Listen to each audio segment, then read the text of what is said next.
These are like boat shards, like shrapnels of pieces of wood that are like floating in the ocean from like a sunken slave ship. Doing paintings of like slave revolts on board, coupled with paintings of black people in swimming pools. Paintings of African Americans in swimming pools, to be politically correct. I don't know if I need to be politically correct since I'm black, but yeah, that's what I'm painting right now.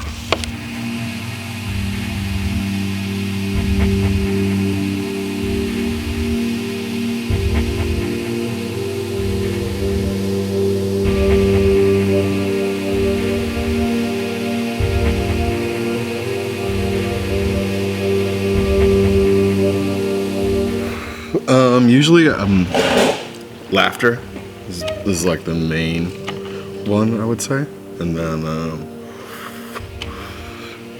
think laughter is like the biggest one, and then sometimes some people are a little taken back, I guess, or something like that, or there's some people who don't like it or like offended by it, and there's some people who just don't feel anything at all. So I guess it kind of runs the gamut a little bit. Yeah, there's no shock. I guess there's a little bit of shock, but I don't. Yeah, there's a little bit of shock, I guess. There's shock in there too. Shock and awe. No awe, all shock. There's definitely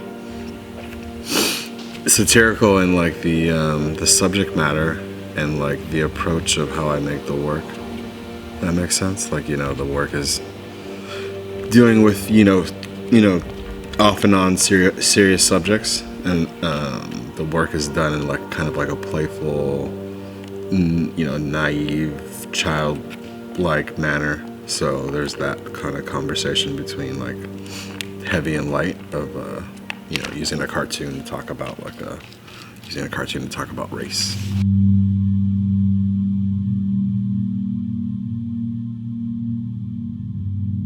I got into art by watching a lot of cartoons and not having a babysitter all the time and having to stay at home and watch television. That's how I got into painting, I guess, because I draw and watch TV. So that was kind of like a thing for me. Back in the day, like Rocko's Modern Life, I don't know if you remember that show. It was on Nickelodeon.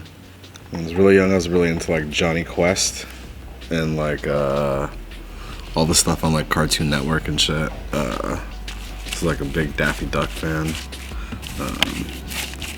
It's crazy because these are like really asshole. Like back when I was young, they weren't like as old as like Popeye and shit like that. But like in the scheme of things, when you think of like kids cartoons now, it's like they're really fucking old because they don't even show like Daffy Duck or Looney Tunes really, like I think, on TV. They might. I don't know if they do.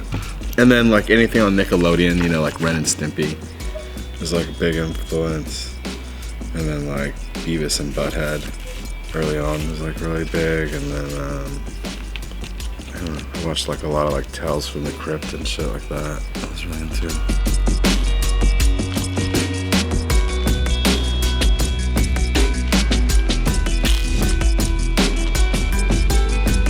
I didn't create it. I created it like I kind of was trying to figure out how to depict a black person or a person of color, and then I thought the easiest way to do that is just to paint them with the color that they're assumed to be like in society. So like you paint black people all black, and then you paint white people are the only exception, which is funny. White people are painted pink. They're not white, but everyone else is like, if you're Indian, you're red. If you're native, if you're Asian, you're yellow. If you're if you're from South America, you're brown. So I just break it up like that. But like in doing so, when I made the black person, like the only color that stands out on black really well is red. So I had to put red for the mouth so you could see that it had a mouth. And then I didn't want to give his pupils of his eyes be black because his skin was black, so I figured it would blend in. So I gave him like light blue eyes.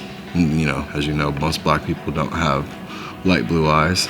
And so in the face, you know, it was white, red, and blue in his face. So it was, you know, it's an African American with, you know, black, you know. So I took that and I ran with it, and then, you know, obviously as soon as I made it, I was like, oh, it's a minstrel character, it's, you know, it's a mammy, it's a gollywog or whatever, you know. I knew, like, by accident I had made a thing that I was already familiar with.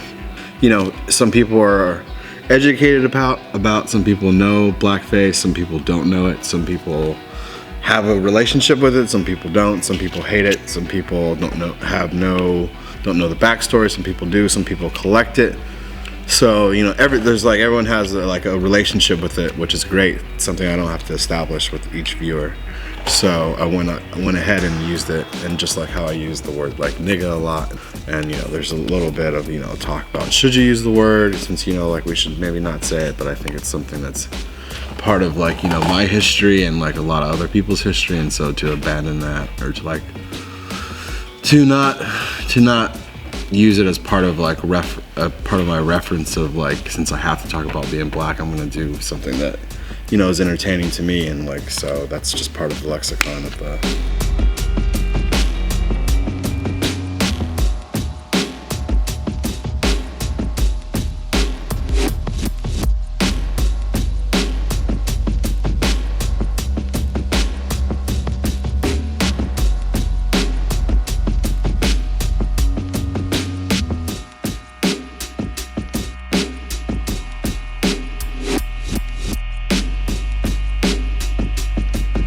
Materials I use a lot of different materials depending on the project and like whatever it is that I'm working on.